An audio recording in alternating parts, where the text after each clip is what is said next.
the viewers, just look at this. Isn't that the cutest thing you've ever seen? Have you ever seen something like that? Answer, no. How long were you in coffee before you stopped calling it La Marzico? Oh, We want to know. Yeah, leave a comment for that for sure. I probably said La Marzico for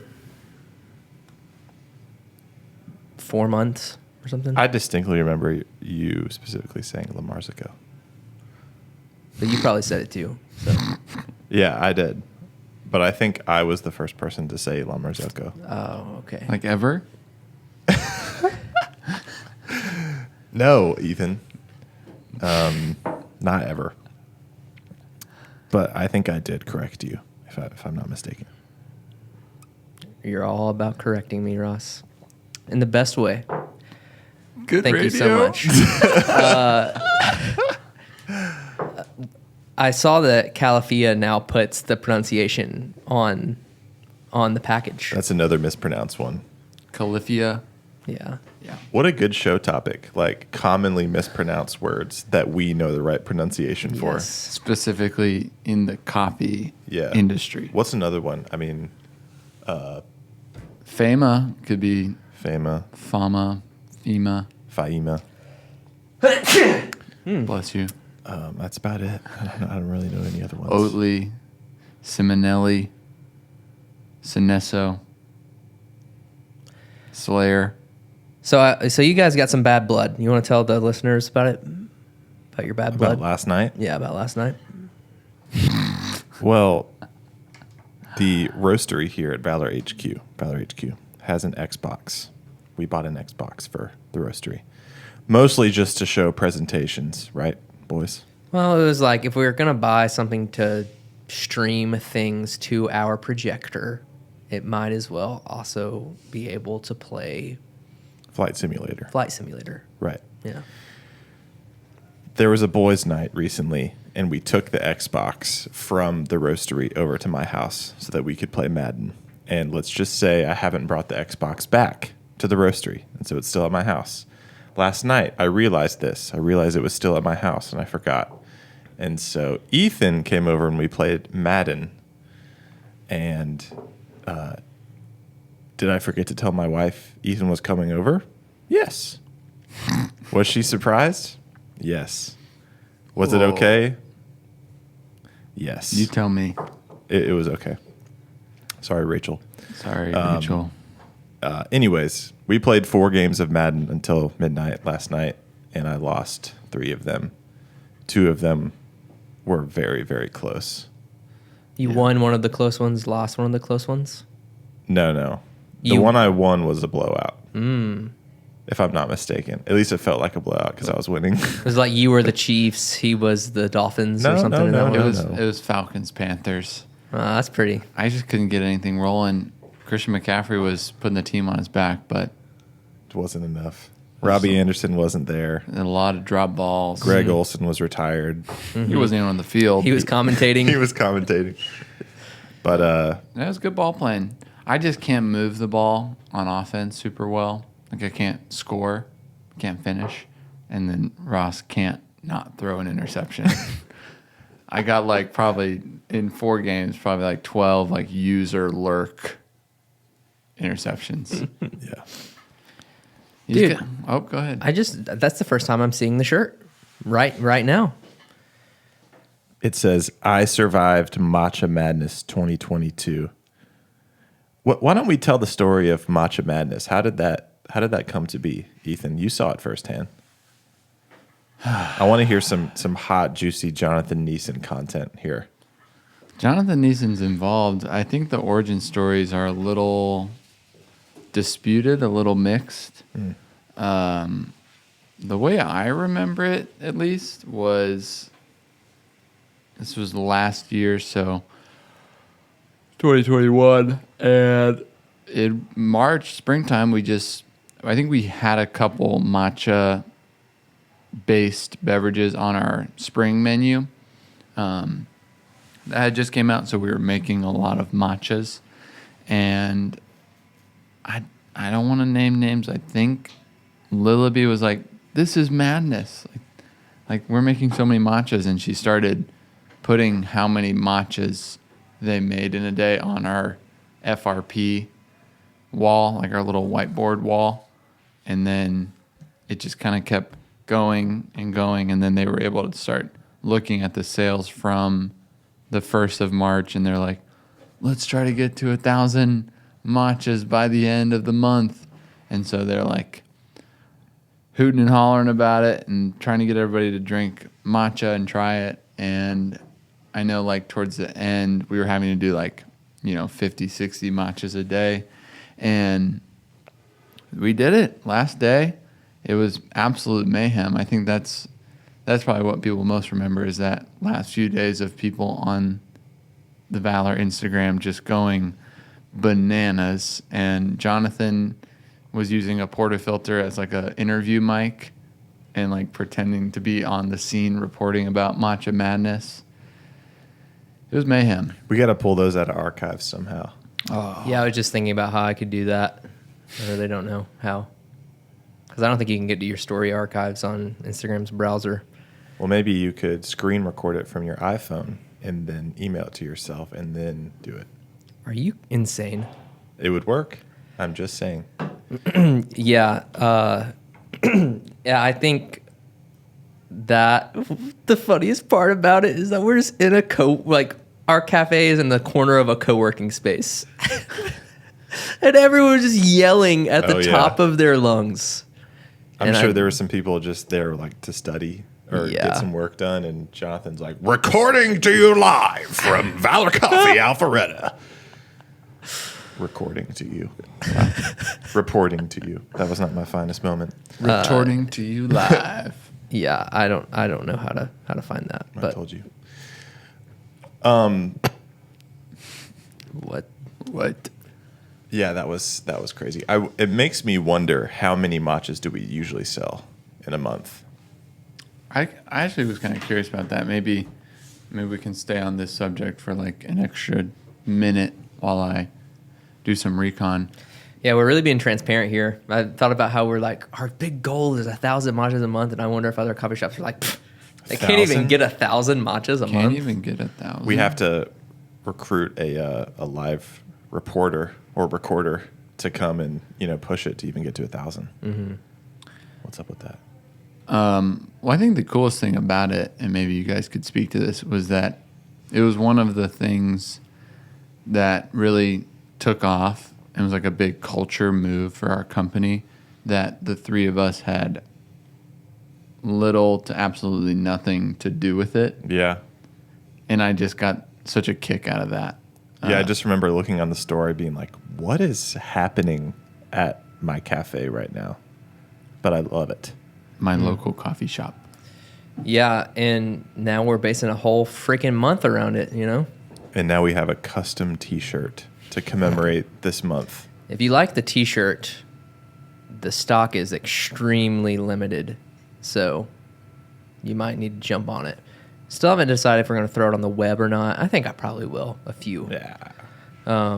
But they're fun, and Mazuba has been incredible about collaborating with us on this. Who designed the tee? Good old REL. She drew that by hand?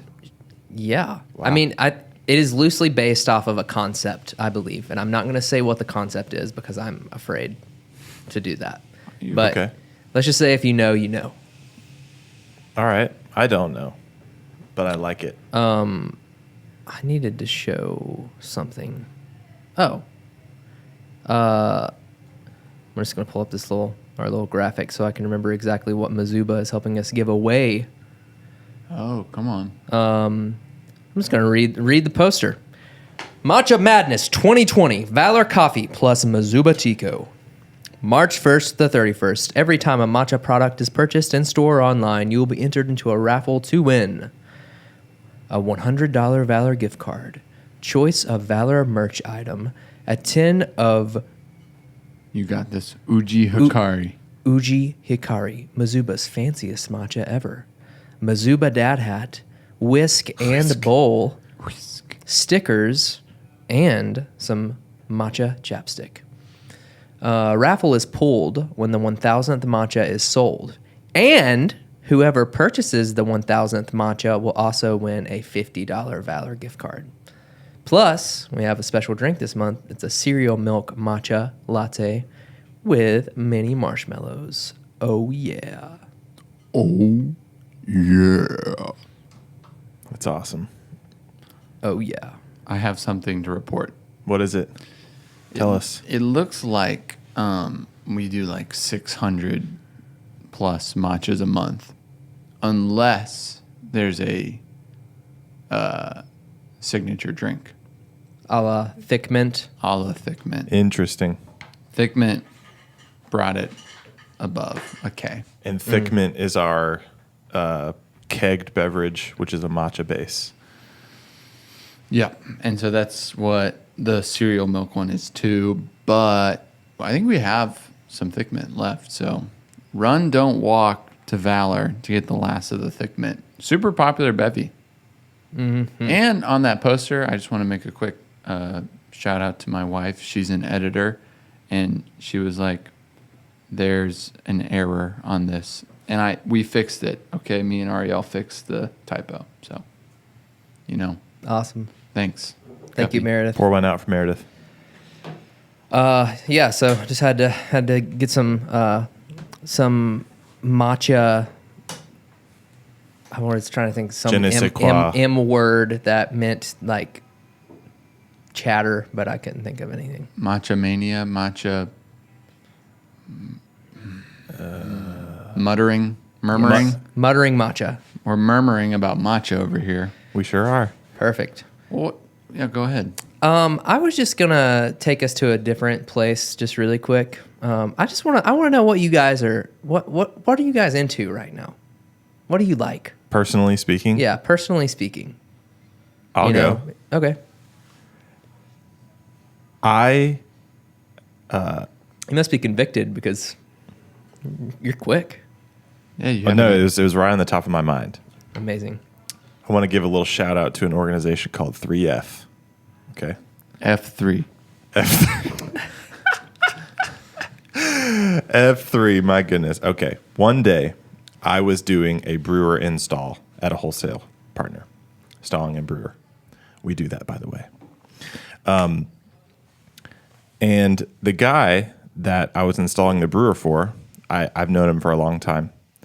And I was telling him that I love to exercise and I love to play sports, but I don't have a lot of time to do it, or I don't make time to do it.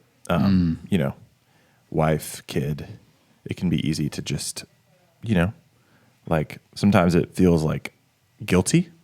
I feel guilty for taking time away from them because I work and my wife stays home.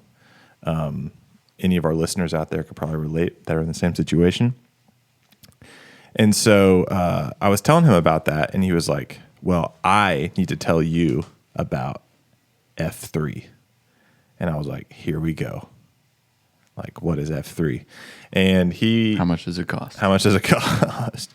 But he was saying every Wednesday morning, he and a bunch of people get together at 5:30. 5 a.m. I don't even remember what time it is because it's so early. At 5 a.m. at a turf field, and it's about 25 minutes away from my house. And they play ultimate frisbee. And he's like, you'll be home by 6:30 a.m. before your family wakes up. And I was like, this is groundbreaking. This is everything, as they say. Because not only can I be active, but I can also be competitive, which I love, and play sports, which I love. And it's like, I never have a reason to not go, even though I've not gone sometimes, because I have nothing booked for 5 a.m. to 6:15 on Wednesday mornings. They also do it on Saturday mornings too. But Ethan and I have been going. Ethan's been driving me faithfully because I don't have a car right now. But it has just been awesome. because it happens every week. Anyone else out there that has an affinity for turf fields, you'll understand this. Just to have a turf field all to yourself with lights on, because it's pitch black outside. There's like these really great commercial lights out there. That is a luxury. It's a rare find. So I've just been really enjoying going out to F3 and playing Ultimate. It's been really enriching to my life, and I look forward to it every week. I didn't get to go last week because I was sick, but any comments, Ethan? I know you're into this just as much as I am. Chomping at the bit to share. Yeah, and I mean, one other amazing factor is that it's just not our thing. Right. We tried to organize some sport times in like closer to where we live, and it's just hectic. It's just hard to rhythmically get a group of people committed to doing something, especially when you don't have a perfect venue or time. It's all fluid. It's all too familiar for us. Yeah, so just being able to go to a thing and it always works, and there's always like 20 people who really want to like kick butt and try really hard, but also not lose their temper. No tempers have flared, and we've probably only done it maybe 6-8 times, but it's a clean game. Ultimate seems to be, maybe I'm wrong here, but in my experience, Ultimate seems to be one of the like lower emotion sports out there as far as like pickup sports go. Because like I've played a lot of pickup basketball, pickup football, and those are people just get heated, and I don't know what the significance is. There's something that I feel like you really can't like. In one way, you can't put the team on your back. Obviously, you can be an all-star and like just catch anything that's thrown to you and throw perfect throws, but it's such a team sport. It's very, very team-oriented, and you at least need another alpha on there to just throw your bombs. But right. For the most part, you're just like dunking it back and forth to a bunch of people. That would be my answer to about what I'm really in on. I like think about it every morning when I wake up. I say, I wish I was playing Frisbee right now. Yeah. And I'm sure that will fade, not in a bad way, but just in like I'll just appreciate it for what it is when it happens. But yeah, 2 days a week, free exercise with a bunch of dudes. Hard to get crazy.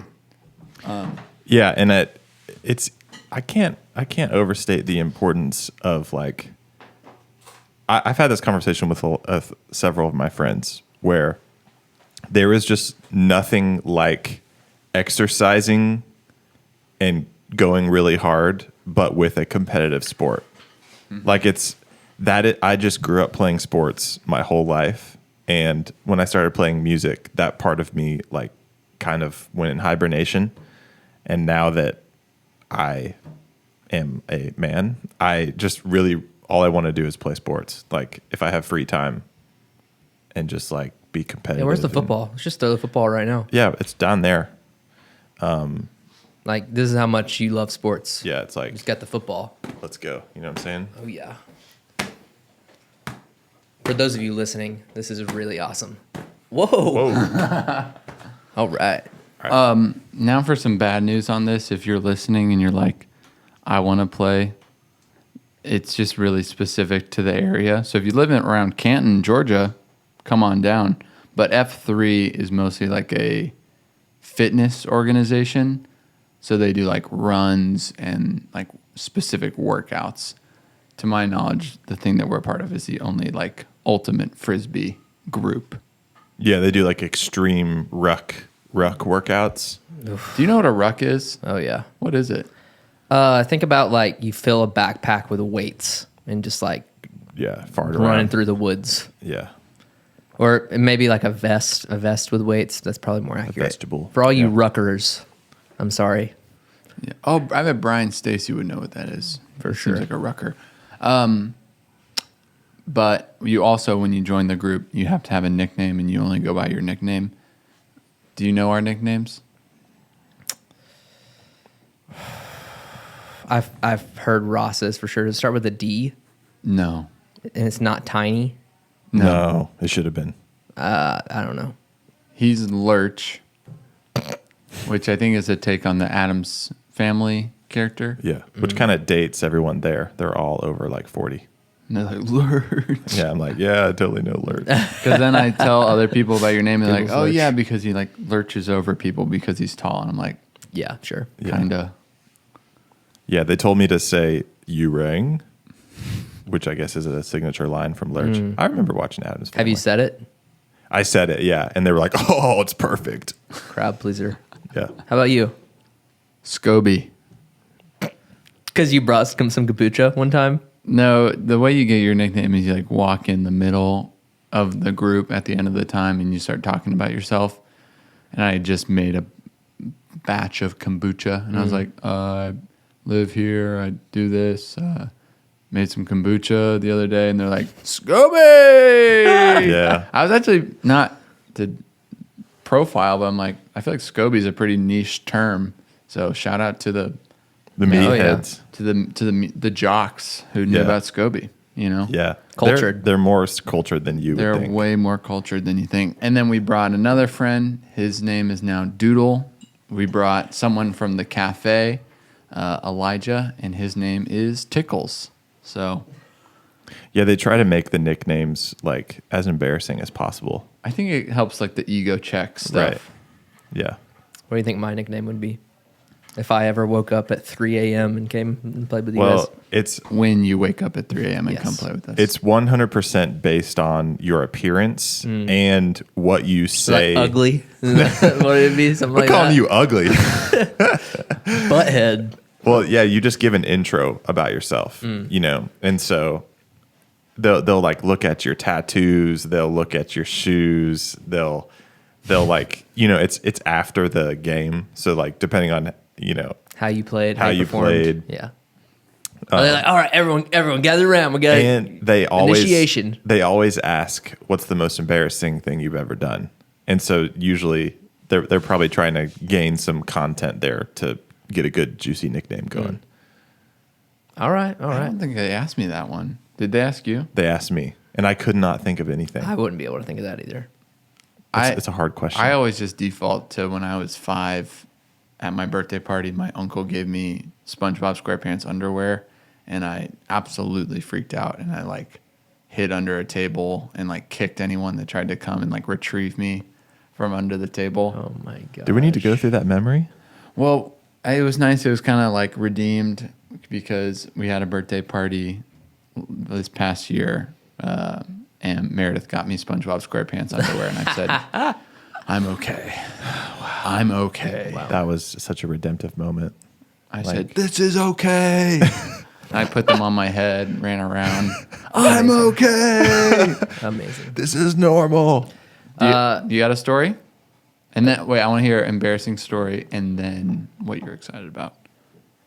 I don't have an embarrassing story. He just said that he I couldn't can think of it. What? No, I'm so sorry. We'll circle back. Tune in next week. I told for- you I'm not good on, I know, on I know. those things. On the Tune spot. in next week for Riley's most embarrassing story. Something I'm into. Yeah. What are you into? Elden Ring. No, I can't do that. It sounded like you were about to do it yesterday. It's like I want to do it, but I'm just scared. Don't do it. For those of you who are into Elden Ring and cannot, can prevent yourself from walking around with high blood pressure, I totally respect you. That's just not me. Especially the aspect of it where like I like to play video games until I'm to a point of like a completion of a chapter, but a lot of times you have to stop that game whenever you're just like absolutely miserable. Oh, Yeah. Like you can only stop when you're miserable. Like, because if you win, then you're like, oh, I got to see if I can do it again. Yeah.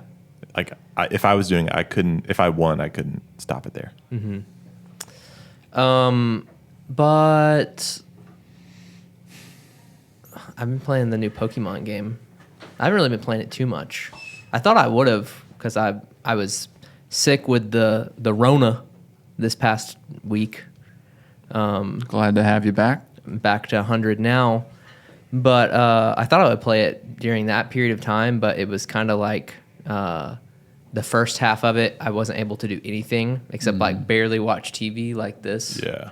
And then the second half of it, I was just working from home. Yeah. But it's been really fun. It's a big change of pace.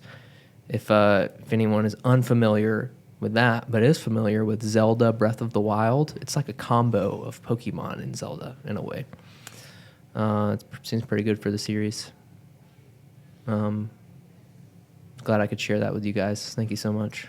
Video game. We talked about multiple video games on this podcast. It's kind of a first for us. Yeah, it is. Yeah. We're guys. We like a video game from now and again. Hey, it's not just exclusive to guys. Come on. Guys, or I mean the Roastery team, Ariel and Sam, they're gung ho about this new vid game. Oh yeah, She's a gamer. Elden Ring, that is. Elden Ring, that is. Okay. Last thing before we just get into the meat of our podcast, where we we've been picking at the veggies, the sides, but we're about to cut into that filet mignon. Like the real food. Yeah. How many people on our staff do you think listen to this podcast? 2. I was gonna say 3. Who are they? Who do you think it is? Let's call them out. Sam told me that he listens sometimes. Yeah, Sam Smith for sure. But he listens to so many podcasts. We're just one. We're just one. One of many. Because to be clear, Sam Smith is the roaster, so he can sit there and listen to podcasts all day. The other one someone is behind Elijah. The bar. I'm gonna say Elijah's a no. I know he listens to episodes. I don't know if he's like a subscriber, but he was just ranting and raving about the Joel and Charles ep. He was like, I felt like I was in the room, like I was just hanging out with my friends. Amazing. But in a way that he forgot that he even knew us. It was just invited into a conversation. That's fun. So we're kind of killing it, I guess. Yeah, we can just stop here. Yeah. Project complete. Kind of like. We've peaked. Yeah, we peaked. Well, who is it? And Ariel. Do you know? Did you ask everyone? No. Okay. We're just kind of calling it out. Yeah, we're just calling it out into the ether. Well, okay. And then it would be fun if someone comes back to us later. They're going to be very offended. Hey! Well, here's the deal. This does not leave this room, okay? We're not going to tell any of our employees that we talked They'll about just have to hear it on the podcast. And anyone who hears it is going to report back. This is a call out to all of the team. You can cash in on a raise to $100,000 a year. Yeah. We were talking about that with the Joel and Charles thing. Yeah, not everybody can get paid trade level, but maybe a couple of you guys. Yeah, right. if you just listen to the podcast. I wouldn't bring it up anyways. I wouldn't say I'm insecure, but I would hate to add a certain level of pressure to someone's employment. Like, did you listen to the latest episode? Yeah. Did you like it? Yeah. How much did you like it? Yeah. What did you like about it? And then they're like, I didn't listen to it. What did you learn from it? How are you changed now? How are you going to work here better? You didn't answer the question, just so you know. Well, I'm super excited about the Frisbee thing. Like, that's a huge new, like, it's getting more and more concrete as like a rhythm of my life. You know what I mean? Mm-hmm. If there's something else I'm excited about, I have been making kombucha the last couple months, and it's been really good. I feel like the last time I was making kombucha at my other house, it just wasn't fi, but this one is fi. What'd you change? I think atmosphere made that much of a difference? Maybe Mountain Park just got some special microbes in the air. It's like San Francisco sourdough. You ever heard about that? No. But I can now infer. Or like bagels in New York City with the water. Less so, the bagels. Say? Say? Yeah, maybe. I just stopped adding anything. Like, it's just tea and sugar. Like, I tried to do like elderberry or like steep some things and then have the SCOBY do its work with these other flavors. But it's just black tea and sugar. And then I used to, when I would bottle it, I would add more something. like either a fruit juice or a sugar on the second, like when it's bottled, and then seal it so that it could do like a pet nat thing and like start to bubble up more. But it just like didn't work. I'm sure those things I was trying to do, I could achieve it somehow, but I was probably doing it wrong in some way, and it just wasn't good. So now I just like make normal kombucha. I bottle it, and it still gets kind of bubbly, just hanging out in a sealed environment after a couple of days. I have 2 questions for you on kombucha. I think the listeners will be really into this kind of stuff. One, could you make kombucha with a white tea? Yes. Have you? No. I can try. Could you make that for me? Yeah. Well, the really cool thing about kombucha is, you can just get a SCOBY every time. Like you get a new, it's not like I have one shot. I could just continue my black tea thing. Yeah. I did see somewhere, and I just feel like it's BS. You can make kombucha, I feel like, with anything. Because people used to say just black or green tea. But I mean, people do it with just like rose petals or like just hibiscus flowers. So, I mean, I guess it's like people's definition of kombucha. yeah. And the purity. Yeah, and then you more get than like anything. June if you use honey. So I'm sure there's just different titles and stuff. But that'd be a fun thing to do is when I split the SCOBY, have a new batch of different teas and then start to play around. Maybe Valor could sponsor me and I could take some teas home. For sure. Thanks. I love the white tea at the cafe, so that would be cool. And then my second question is, how could you ferment to the level of a hard kombucha at home? Not possible? I don't know. It might just be a different recipe. Might be like you train your SCOBY or something. But yeah, I mean, Come on, little guy. You're almost there. keep going. How to train your SCOBY. Yeah, you've heard of How to Train Your Dragon. But This is a kombucha a great movie. masterclass. well, Everybody's doing master classes these days. Masker. Masker. I'm like- Mascarpone.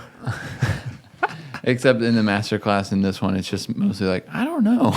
Well, it just kind of depends, but I don't know. Look It's it up. like, I think you could just try. Lots of like I think and like maybe and like I don't know. That would be a good thing to figure out because I could be a wealthy man if I started to make my own hard kombucha. Yeah, people love alcohol. I'm wondering if you have. I'm just spitballing. I'm like, I wonder if you just like keep letting it go and it gets pretty. It's more like a concentrate at that point because you have to get the alcohol content up so high, and then you do like your maybe like carbonated water or fruit juices or something. You just take that concentrate down, have a good time. Totally. Yeah, it's worth looking into though. I'm sorry, I just don't know anything about that side of fermentation. Like, I feel pretty comfortable with, like veggies and fruits and bread, but definitely not. I've never attempted kombucha. It's pretty simple. It's just kind of gross because you have the SCOBY is just this disc of bacteria and yeast, and you just like move it around and ask it to do different things, and then it does it. And it really just you just brew gallon of tea. You do your back slop, so you like put some more kombucha in from either your prior batch or if you're doing it for the first time, just like a bottle of kombucha. Set your SCOBY in, make sure it's at a good temp. Taste test it like every week or so. Probably for me, it takes like 10 days now, because I think the warmer, obviously the warmer it gets, the Right. more fermentation you're gonna have. Exactly. Duh. So it's been, and I think the more you do it, the more your SCOBY adapts to your environment. Oh, what's cooking? I just diagnosed the issue of the stupid buzzing noise. What is it? It was just I don't even want to talk about it because it's so embarrassing. Okay. We don't have to talk about There was something plugged into an outlet that I didn't know. You know who would know? it. David Funk. That is embarrassing. Hey, call out to David Funk. Call And out. I know you're listening, David. David, I thank hope you. David listens. Oh, Just kidding. I didn't figure out the buzzing. It's still there. I wasn't going to say it, but. Oh. Who's ready for We the have filet fun. mignon? Me. Sign me up. Filet mignon. Today we just want to talk a little bit about a concept that some are fond to, some are not. And that concept is when you're starting a business, you have a choice to make. Go at it alone and have the whole pie, or find yourself a nice little buddy and have or two or 6 or 8, 12. have yourself a co-founder / owner. And we understand why it's a difficult option, but I would love to hear from you guys why you think it's important. To have co-founders Yeah. or just to think about it in general? To have co-founders. Okay. Like this is a case for co-founders. Absolutely. Gotcha. And maybe some homage to the solo, if we can think of some stuff, I don't. Yeah. Maybe we'll go there. Maybe in another ep when we do Riley's most embarrassing story. Yeah. Yeah. I think the first thing that comes to mind there is while you don't have to have your entire company vision laid out before you start, it is important to have some foresight when deciding whether or not you want to have co-founders. And the reason I say that is it was, at least for us, it was easier for us to start having, at least for me, two buddies to, carry the load with in the early days, bounce ideas off of, spur one another on. That is a huge plus to work on a team. But if we have 3 founders, and we're trying to support 3 families with our monies, then we're going to have some foresight to be like, okay, we probably can't make this work with just one cafe unless all 3 owners want to be working behind the bar as our job. Which could be a reality.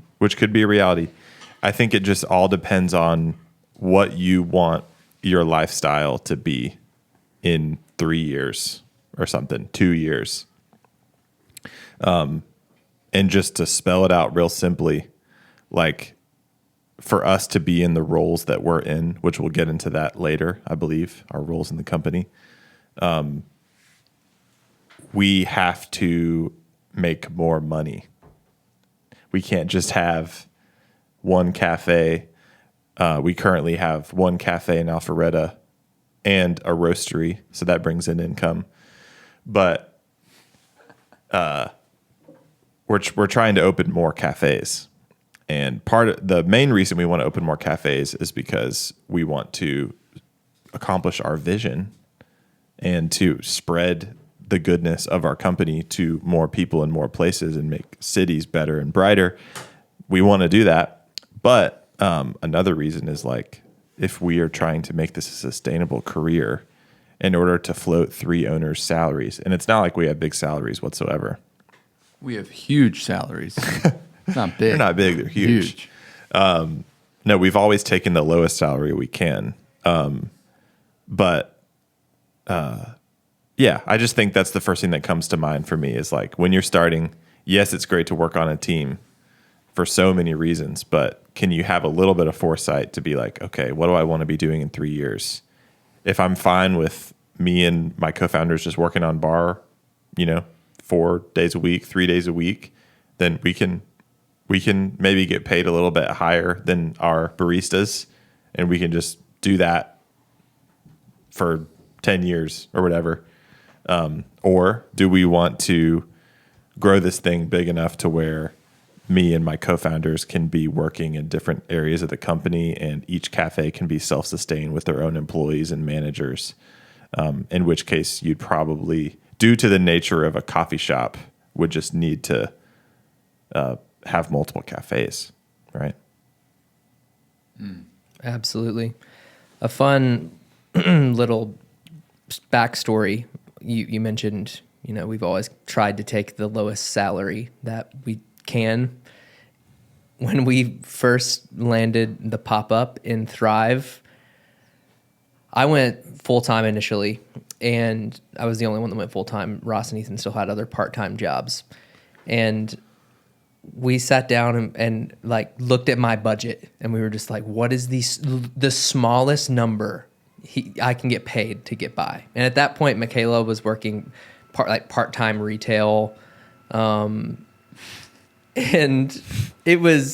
but we had our rent was like $400 a month because we were living in someone's basement. Come on. And then Ross, you went full-time shortly thereafter, and I think you got paid less than I did for us doing the exact same work just because Rachel had a full-time hair salon job. So that's just an example of the sacrifices that you have to make if you do.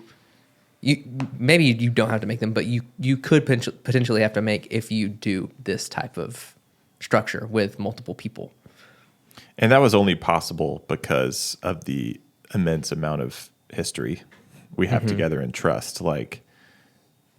That's not usually how, at least I don't think, that's not usually how it rolls. Like owners getting paid different amounts of money, even though they're working the same. But that was the best long-term play for us, to play at that time. Because if we didn't do that, then no one was going to be able to go full-time. We usually play this hypothetical game, we haven't done it in a while, of what would Valor look like if it was just two of the three? So what would Valor be like if me and Riley were the only people, or just Ross and Riley, or me and Ross? Is that all the options? Is there just 6? I don't know. And isn't there only 3 options? Yeah, there's only 3 options. Totally. Whoops. So, yeah, there's something about the magic of whoever you choose to do this thing with, it's going to reflect in your company. Oh, yeah. And I mean, I don't know about you guys, and I say this a good bit, but I'm like, I never thought about owning a business. I never thought about doing my own thing. And a big part of that is I just don't have that. I don't have a super entrepreneurial spirit like that, but it really changes the game if you consider starting something as a team, and then, what we can talk about in a little bit is all those different giftings, but it's probably a great strength to this team that I don't have some of the same vision demands or something as someone like you or Riley. But it's neat. I think if you're considering starting a business, be this is going to be a reflection of whatever I want it to be. And there's so many positives to bringing someone into that, but that's gonna change your entire course of the company because they're bringing their vision to the table as well. Mm-hmm. Did you ever think you were gonna start a business? No. Did you think you were gonna start a business one day? I don't. Your dad had his own business. Yeah, I don't really think that. I mean, my dad never wanted me to be a cabinet builder. So with that in mind, I guess it was never at the forefront of my mind, but I think I've always had the spirit of an entrepreneur. I just think how I would this is a little, I don't know, maybe this isn't that, and I'm just misreading it, but I would always trade things from middle school on with other kids and trade up, swindle people. Wow. Yeah, isn't that just such a good trait? Yeah. No, I don't even necessarily think it was that. It was just, if I had something, even from a young age, I was just like, I always be like, if I buy this, am I going to be able to resell it? You know, like that sort of thing. And I was always buying and reselling stuff. Whoa. Well, I think the more positive way to say that is like you are like, okay, here's what I have. What can I make of it? Mm-hmm. Like I have this one thing in my hands. If I put my mind to it, and if I play certain things the right way, then like I can make something better. Mm-hmm. Like I think that is I think I have that too. But you know, the classic thing you hear is like, whatever big owner of a tech company is like, yeah, they were lemonade stands, you know, from 5 years on, they're always selling something. That wasn't me. I don't think I would have really started Valor without you guys, because I can have ideas and I can have initiative, but I really need like people around me to help like spark the ideas and get them into action. Because I can, in a weakness of mine, I can tend to like be more like vision and talk oriented as opposed to like actually starting something. If I just have like a little bit of help, like getting the idea going, then I can do it. But that is totally where you guys balance me out, as far as like the execution of ideas and how realistic is an idea. What are the things I'm not seeing? Not that I come up with all the ideas at all, but just the ones that I do. Most, right? No. But yeah, that was just huge for me with starting this whole thing, is having you guys to put legs to random ideas. Yeah, and I mean, I feel like the most effective part of a partnership is also probably the hardest part, which is like the refining process and the conflict of ideas, of like one of us has to present an idea or an action to achieve a certain result or goal. And if you're by yourself, you're not going to face any pushback on any of your ideas, which is in one sense, I'm sure, liberating to the dreamers out there. But in another sense, it's just less than, because you have less eyes on it. You have less critique.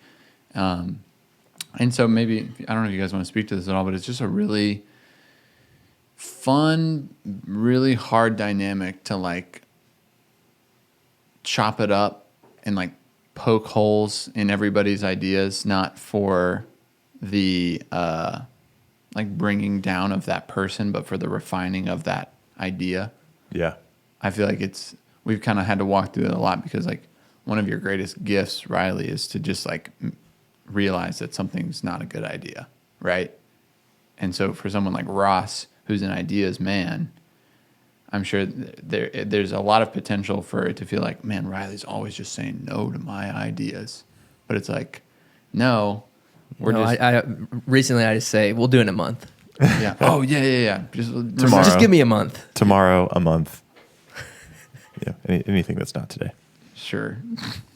But yeah, I mean, how's that process been for you guys? Because I mean, I feel like we used to talk about, and I don't know where we got this verbiage of like tension versus conflict, but in the beginning of a partnership, there's just so much there's potential for so much tension, because you don't want to step on toes. You want to honor the person that you're trying to build something with. And I think a big philosophy that we try to have is like, no critique, no complaining without solutions, but you still have to like see the faults and the plot holes or whatever in ideas, but you have to kind of like get around that and still try to come up with the idea, you know? Yeah, I think as an idea bringer, which I'm not the only one doing that, but when I am doing that, the way to change from tension to conflict is instead of whenever I present an idea, like holding it to myself and like, I don't know, I just visualize it like I'm holding the idea and like close to my chest. And then when other people speak to it, it's like they're speaking to me and my worth. Like if I present an idea and you guys don't like it and I'm holding it close to my heart, whenever you speak to it, it like hits me, more personally. And then I basically just tend to shut down and be like, okay, well, screw you guys. I'm not going to give any ideas. But that would be tension, right? But conflict is like we have presented many ideas around this table in our owners' meetings. I like to think of just taking my idea, doing as much work as I can on it. Sometimes it like you're just going to have an idea and it just comes to you and you just got to throw it out there. But if possible, to try to flesh an idea out as much as you can before you present it. I like to think of just throwing the idea in the middle of the table, detaching myself from it, and that almost allows me to be in a critical place too. I can be critical towards this idea now, whereas before when I'm holding it and it's personal, I can't be critical towards it because it's my idea. And so I don't know why that visual makes sense for me, but if I can take my idea and throw it in the middle of the table and just look at it objectively and not see it as a part of my dignity and value and contribution to this company, then not only does it become a stronger idea, but I can also look at it critically and maybe provide more value to the conversation. That's a good illustration. It makes sense to me. Thank you. Tension, holding it closely, taking things personally, taking ideas personally. Conflict, detaching it from yourself so that even the idea bringer can give critique. Yeah. Yeah, I think something we have all picked up along the way is critiquing our own ideas initially. And, that's one of our values, and we spoke about last week, challenge the status quo. Whenever our pit crew brings something to us that they want to challenge, they have to tell us the cost of it, whether that's monetary or intangible cost. And I think we've all, in a way, developed that whenever we pose an idea. We were thinking about building a cart again and picking up some events from these folks that still hit us up from years ago. And Ross really got behind the idea and said, we could do this. It's just like, who's going to do it? But then through, who's going to do it? We're going to have to put this money in up front to make it happen again, and so on and so forth. But by detaching himself and then us all coming together, we were able to answer those questions and be like, it could work. Yeah. Mm-hmm. Those are, I think we've maybe said it, but just to emphasize it, the ideas themselves become stronger when we all look at them and are critical. I think our weakest ideas have come from times where we don't communicate about them, and because we're afraid of stepping on toes, or because the timing of everything doesn't work out right. Not that there has to be 1,000 eyes on every idea, but if you present an idea, Ethan, and I think it sucks, but I feel like I can't say it sucks, then the idea is just going to happen, and I'm going to be like bitter about it because I thought it shouldn't happen. Mm-hmm. And not only am I going to be bitter, but the idea might actually not have been good for our company. Mm-hmm. So it's not only just about like culture and communication and butterflies. It's also about like results of like, how do you get a better idea? Like putting it through what's the term of the metal pot where it burns the impurities away. The crucible. The crucible. Putting it through the crucible. And then the schlag comes Schluter. out. The Schluter. The Schluter, yeah. And when you apply heat, the impurities start to rise to the top and Right. you whisk it right off the top. That's right. Okay, so that is a beautiful aspect of partnership, is the refinement of ideas and a more well-rounded company. It is kind of touching back to just like the experience of our company. It is so obvious to me that this isn't Ethan's Coffee Co., Like nothing about Valor is like solely me. Yeah. Or like solely Ross or solely Riley. It really is so cool that I feel like this company is such an amalgamation of our visions and our desires for our company. And we've talked about it in prior episodes, but even the team, that's been such a cool thing. Matcha Madness and so many other ways that team can come in and like begin to shape culture and shape the way that your company's perceived publicly. Yeah, there's hardly any ideas that I would say are purely the three of us now. Like I'm trying to think of things that are, maybe just like the bookkeeping or something, or, but it's just like our team has made something better or influenced almost every area of our company in some way, which is awesome. Have you guys ever struggled with, because I have, with, since we are in different departments, because you just said, the whole company is not just yours or this one aspect. Do you ever struggle with that between different, like how things are departmentalized? And we'll get to that, how it is between the three of us.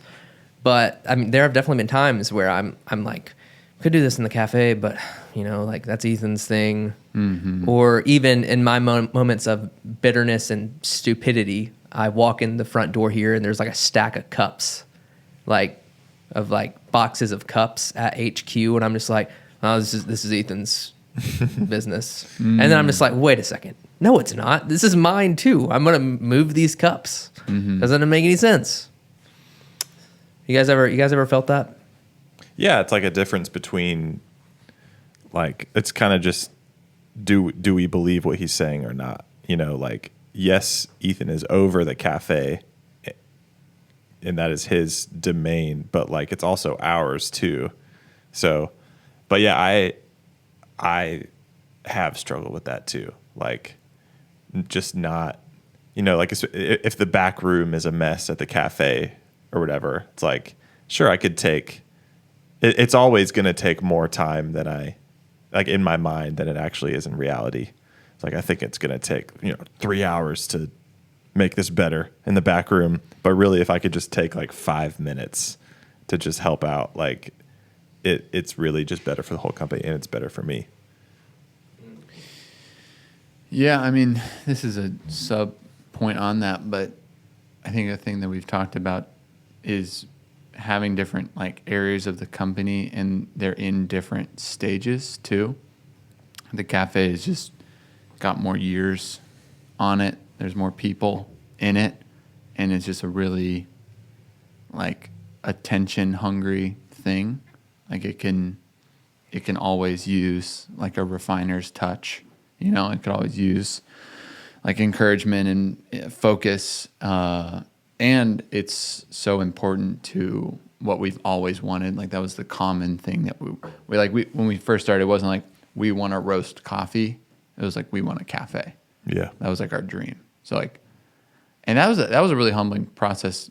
Sorry to go sub point, but designing the cafe with the three of us, it was really sensitive because we're all watching our like quote unquote dreams come true, but we all have a little bit of a different idea of what it means for our dream to come true and having our own coffee shop, because we all just have different tastes. We're just different humans. And so to like realize, okay, if I really wanted just like my sole dream to come true, I should have started my own thing.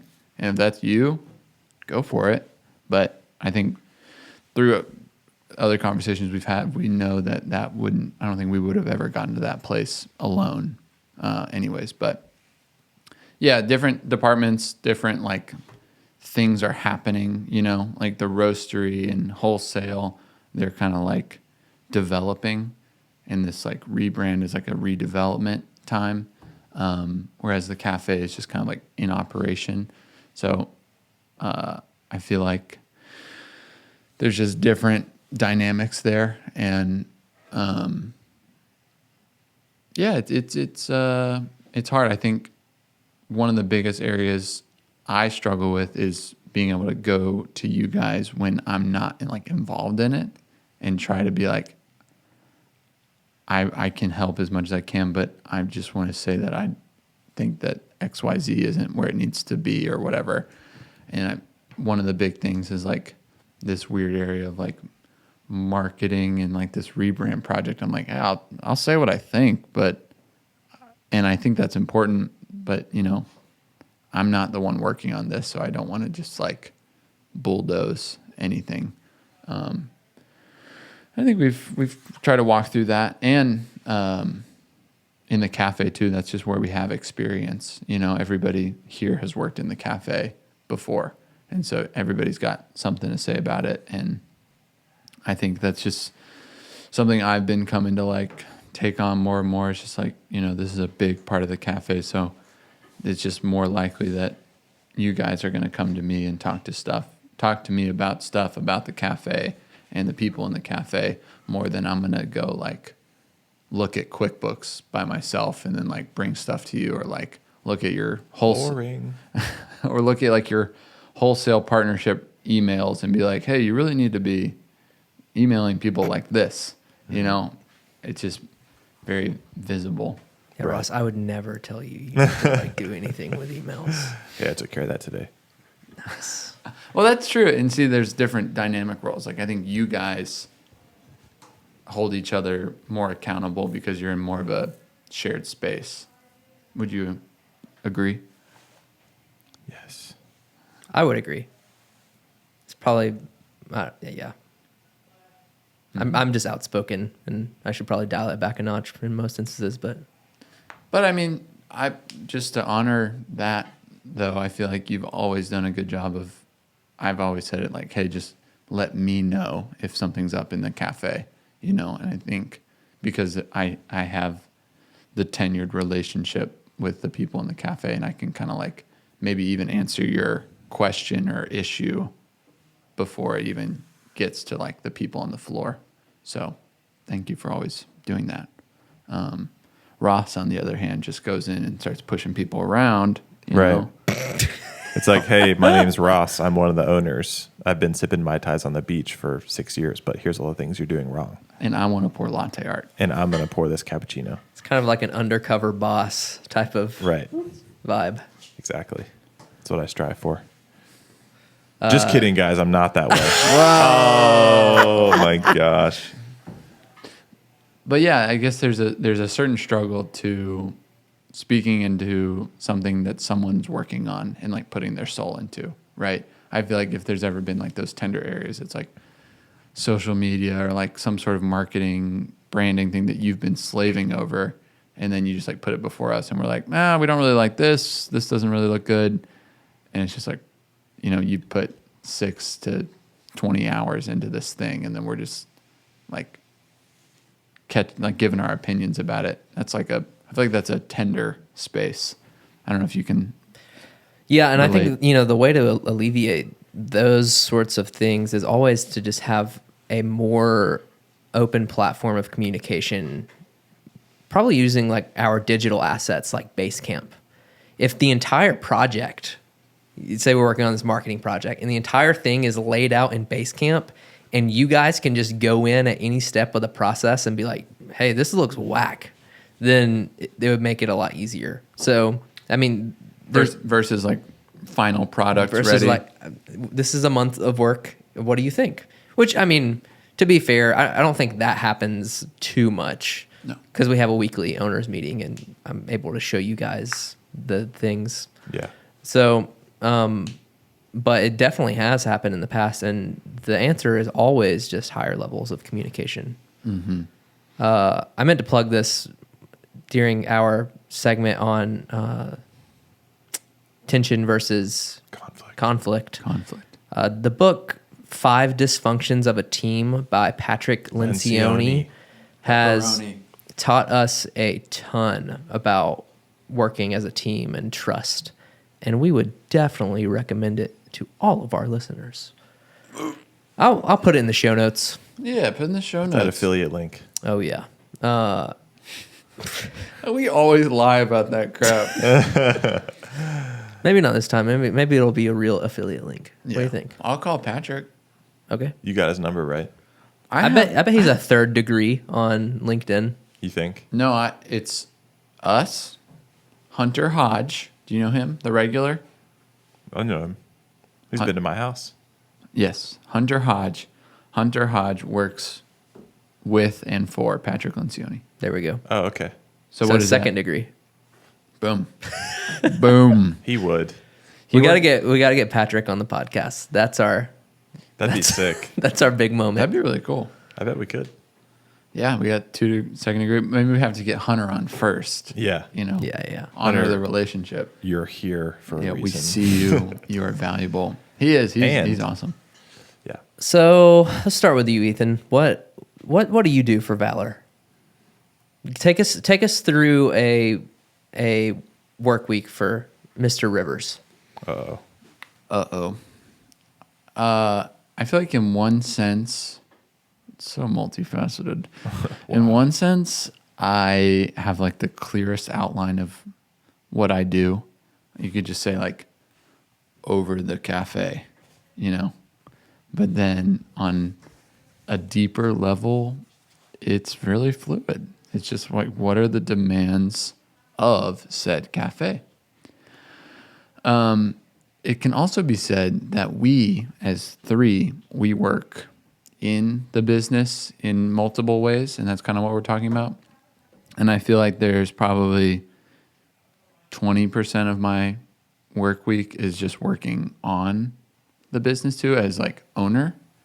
Do you reckon with that? Do you feel that?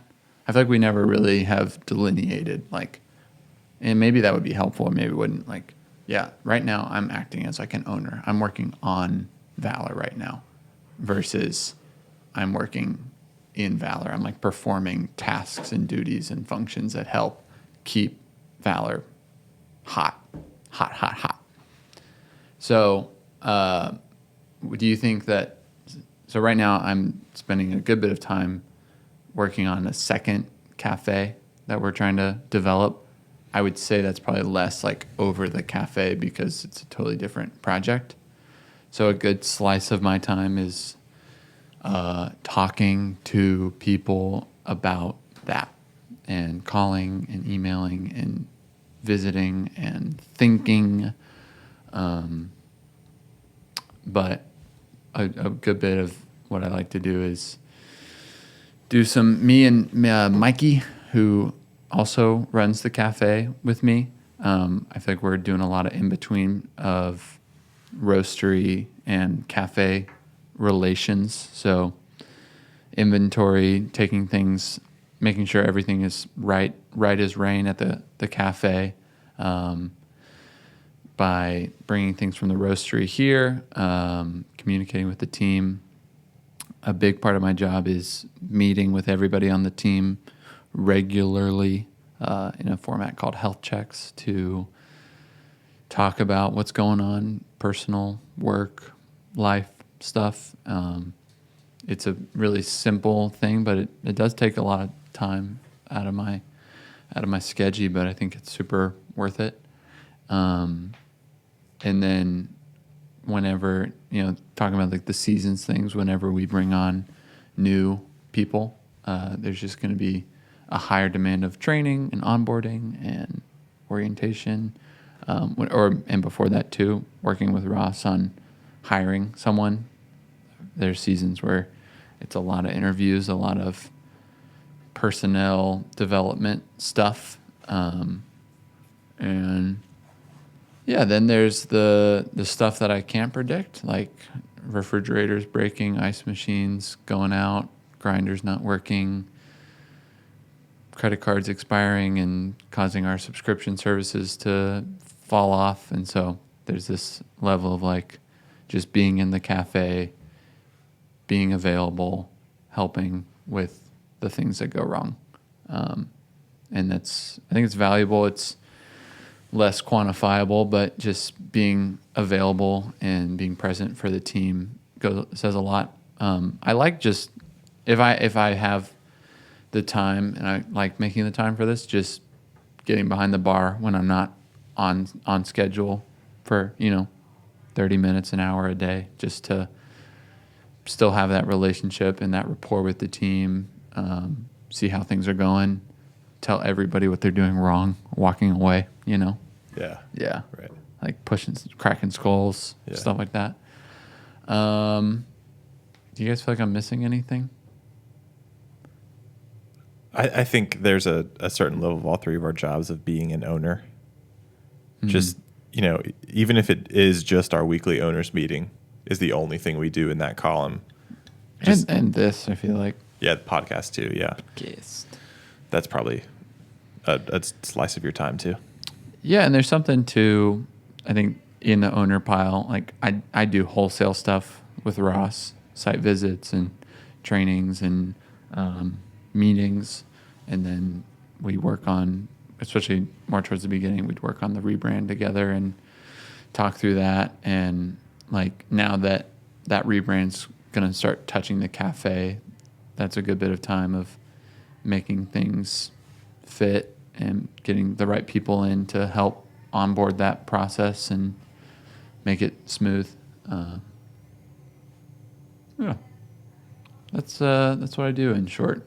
That's good. Thanks. Who wants to go next? Ross. Well, I'm thinking of 4 categories that I have, and one is hyper seasonal, which you mentioned is hiring.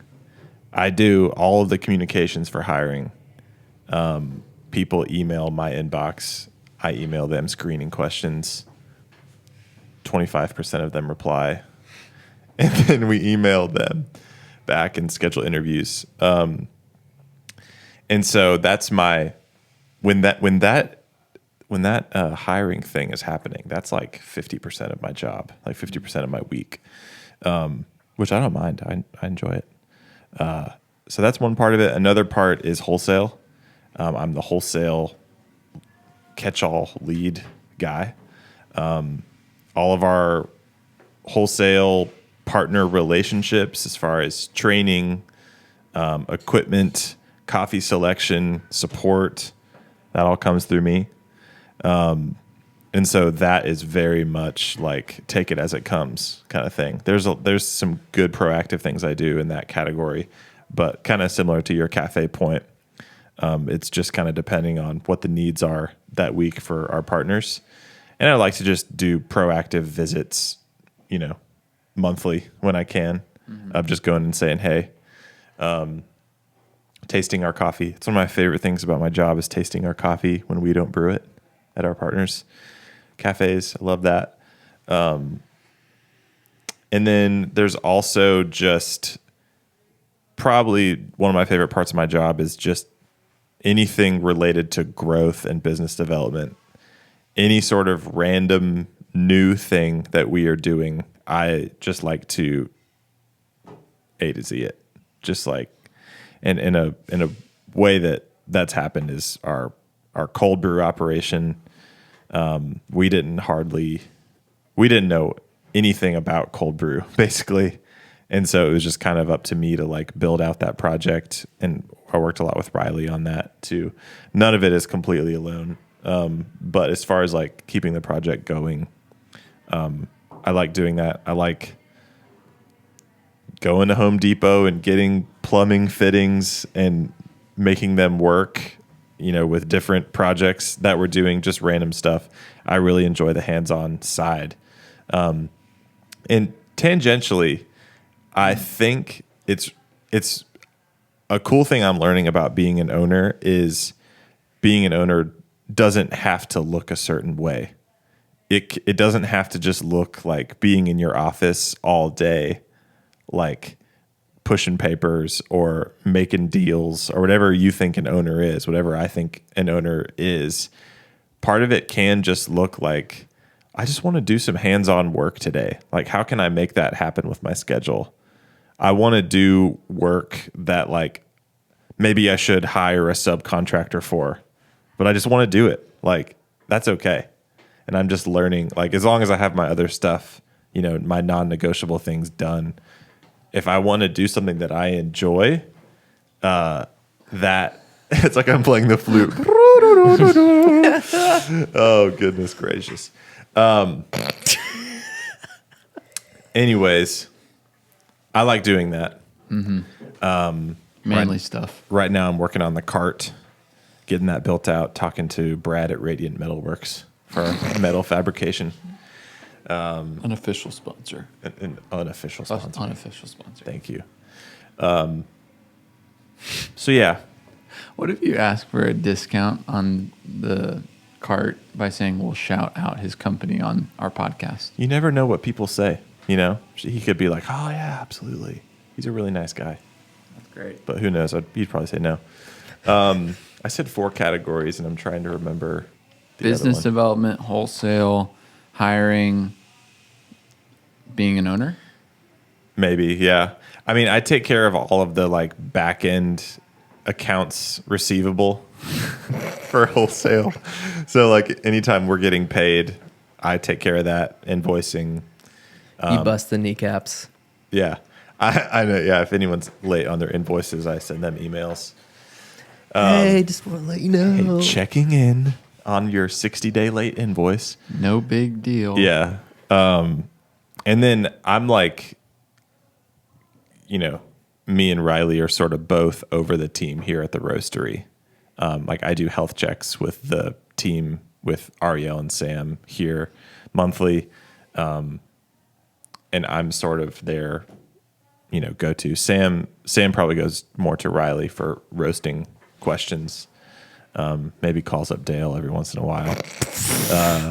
Does he really? I don't know. Maybe. don't think he Maybe we does. just joke about that. That's my job. It's changed and evolved over the years. I've had love-hate relationships with different parts of my job, but I think anything just related to like new things I like, because I just like variety, and I've grown to really enjoy like just budgeting my time to like chip off whatever project I want to do at any time.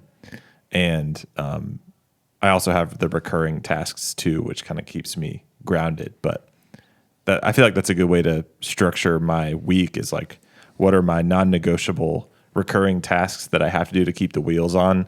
And then what are all of the things that are still really important, but they're just more loose timelines, or the projects look different. So, Were you ever supposed to be the roaster?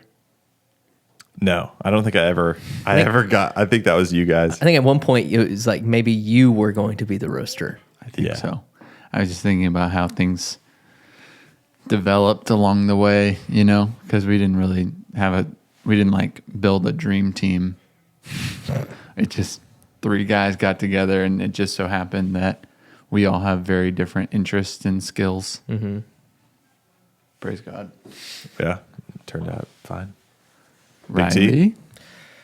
Oh man, I think the easiest way for me to go about this sort of stuff is to just kind of open I have a weekly routines list, and it helps me digest these sorts of things a little What's your better. special app that you use? I know you have one.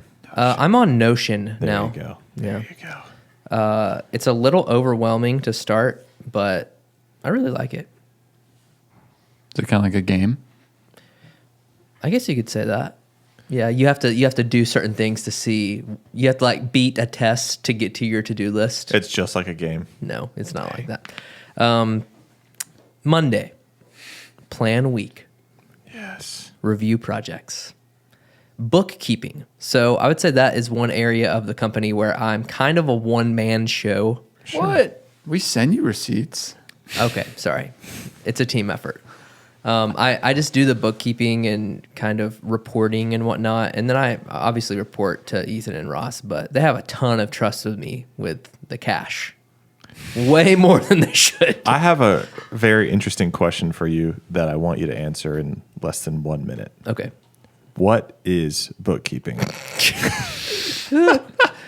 How is bookkeeping? Bookkeeping is recording all of your expenses into specific categories so you can track things more accurately and in percentages of your gross income and above that net revenue. Yeah. And so that you can then find out how much monies you make at the EOD Or EOY. or EOY. EOM. EOD is in decade. EOC. EOM, century. millennial. So you think that's Yeah, I thought That that was a helps. really good, like, masterclass level answer. yeah? Thank you so much. So that's a good bit of my job at the top of the week. It's great that I get to work from home on Monday and Friday because you'll see why. I can handle all that task on Monday and then it's kind of out of the way. Also on Monday, I kind of review our Instagram posts for the week and try to make sure that I'm good to go on all that stuff. I have been so bad at Instagram lately. Oh, A lot of it is we are entering into a new brand where some of our vibe is just going to change, honestly. Vibe check.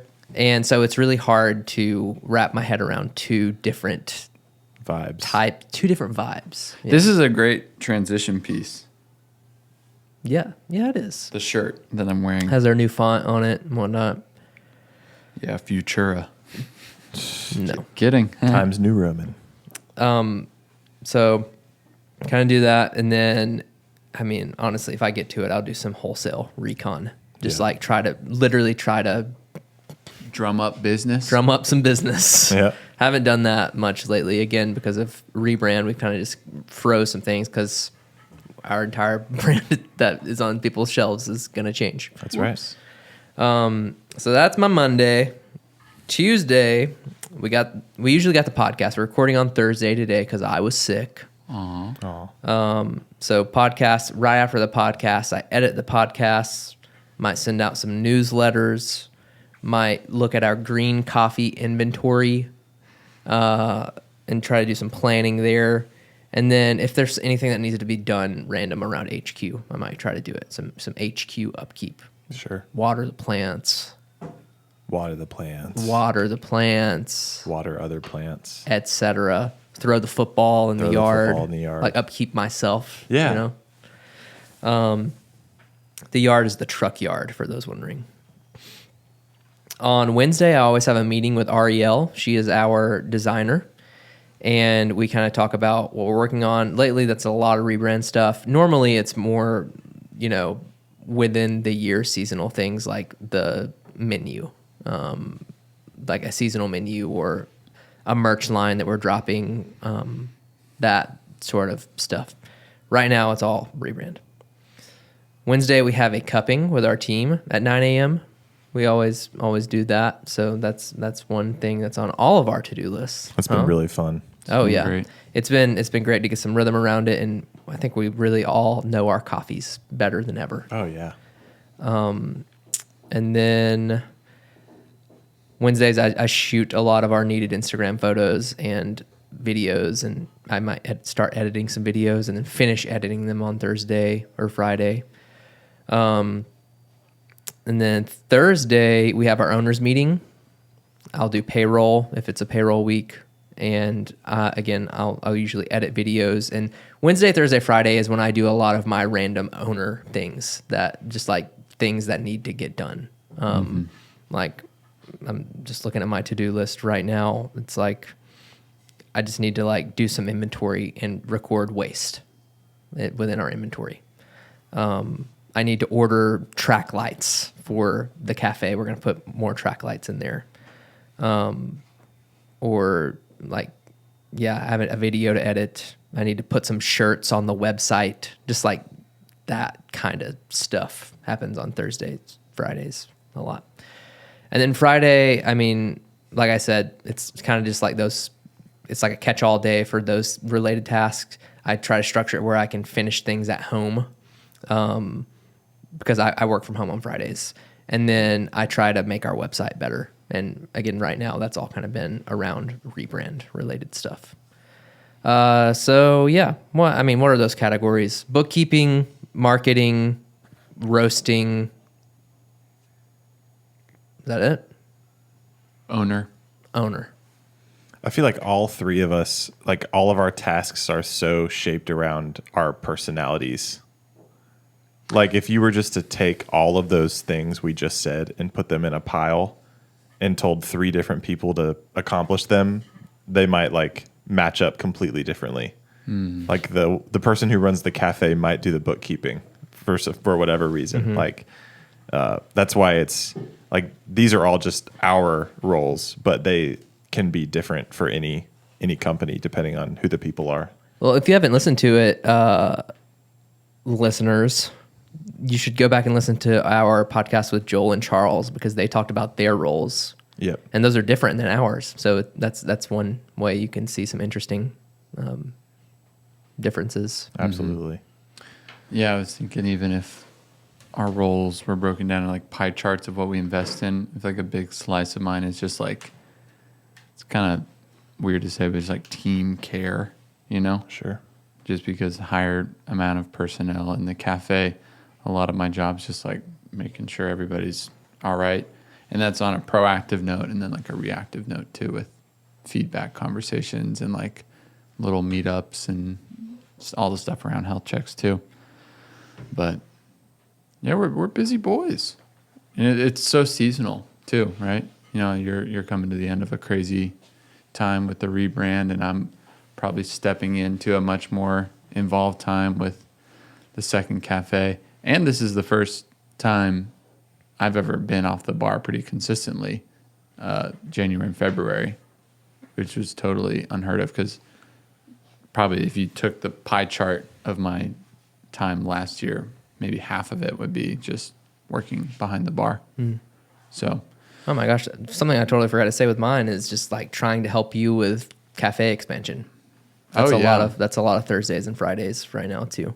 for sure. Just redlining LOIs. You know what I'm saying? Plural. Yeah. Yeah, well, I mean, LOIs. otherwise. Well, that's like another category for you. It's just project manager, you know? Yeah. Because, you know, you're always working with Ross on whatever he's developing. And then specifically when it comes to like cafe or like a certain rollout, you're there and you're present and you have like a idea of what needs to get done for it to be successful. That's right. I don't know why I feel the need to say this, but I'm going to say it. I feel like sometimes when people consume content like this, where they hear about someone's role in a company, or to expand it further, they hear about just someone's life, there's like this unhealthy sort of idealism that happens where you hear about someone's life and you're just like, man, if I could just have their job, like I would be happy in my life. Or like if I could just get to the point, maybe it's like a comparison thing with, you know, comparison being the thief of joy, classic truth.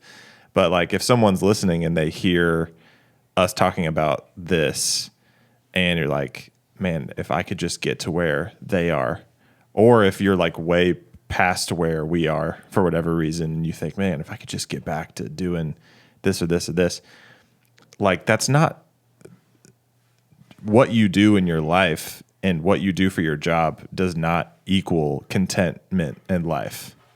And it's like, yes, my life is maybe a little bit more fun, or like my work is maybe a little bit more optimized in the role I am now. And that has only come from, you know, years of getting to where we are. But really, like what you do in your job does not make your life ideal or not ideal. It's a part of it. But like our lives are not perfect whatsoever. Our jobs are not perfect whatsoever. We do not execute at the highest level at all times. I don't. There are tough, lazy days where I feel sluggish and I don't want to do my job. There are days where I feel incredibly inspired.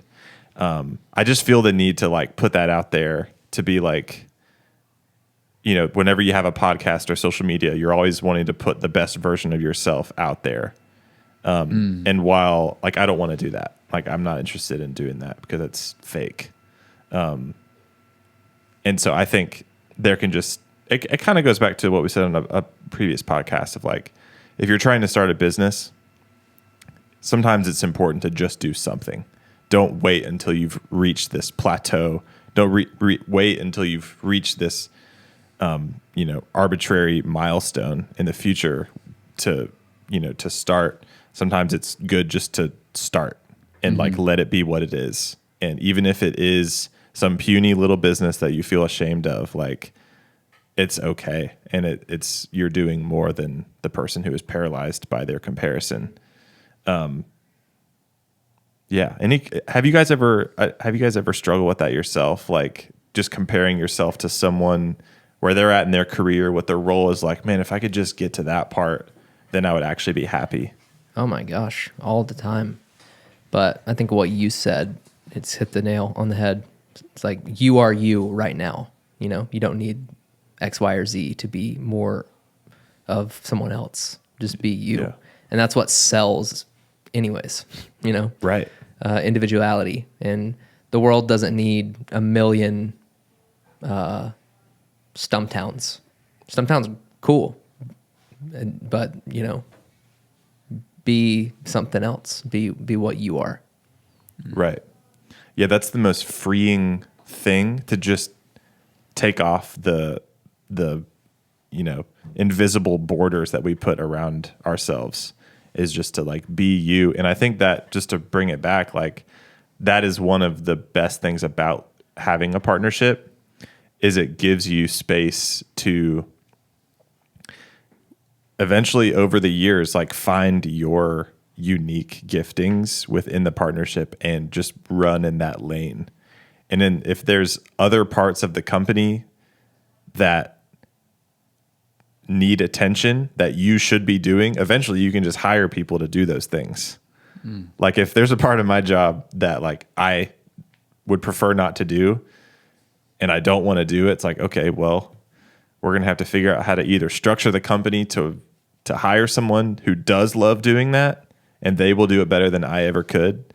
Or I'm just going to have to tough it out, until do as best as I can. But I feel like we've tried that before in different ways, thinking about hiring people to do different parts of our job, and it's worked and it's not worked.